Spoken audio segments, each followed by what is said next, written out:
Hey,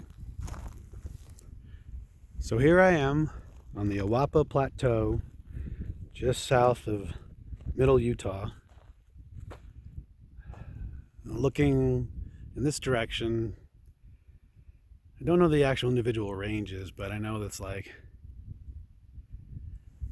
kind of in front over here is the Fish Lake area. That's a great summer area.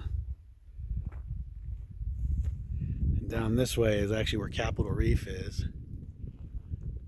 And over here, on the other side of that mountain, is the Escalante, and Hole in the Rock Road is down over there.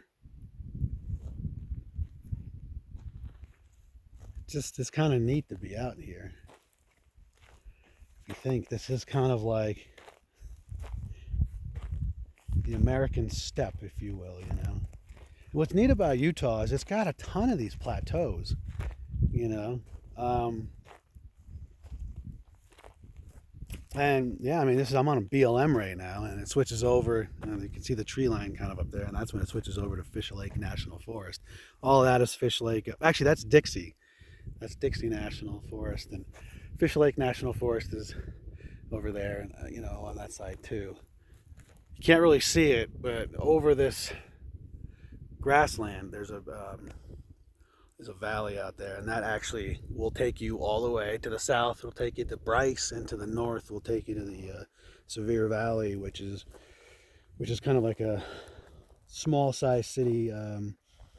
Richfield is out there, and that will eventually bring you up within like an hour and a half or so to Salt Lake, or the greater Salt Lake area. But just look at how like vast this is, you know. And I'm actually up at 8,900 feet. I got as high as a little prominence out there. That's 9 and change. And I was gonna try to camp kind of close to that, but it was really windy yesterday. I didn't want to suffer that, so I've camped out in this area just 2 nights so far. I'm gonna make my way north today to go to Richfield, get some supplies and whatnot, and then head out.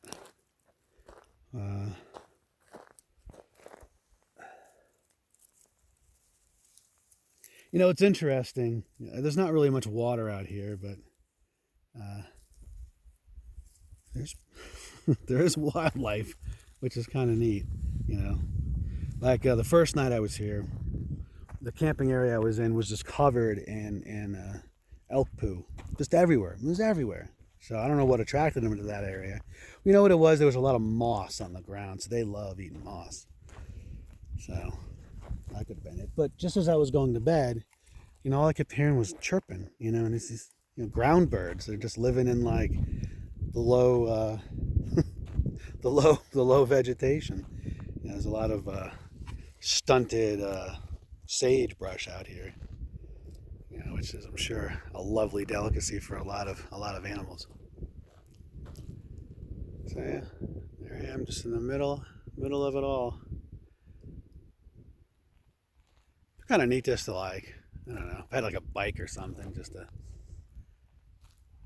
pedal around this area. You know, spend like, I don't know, 5 days just kind of pedaling around and seeing what's out here. Fortunately, my bike had its demise about 3 years ago at the hands of some questionable people in Oregon. But yeah, it's another story.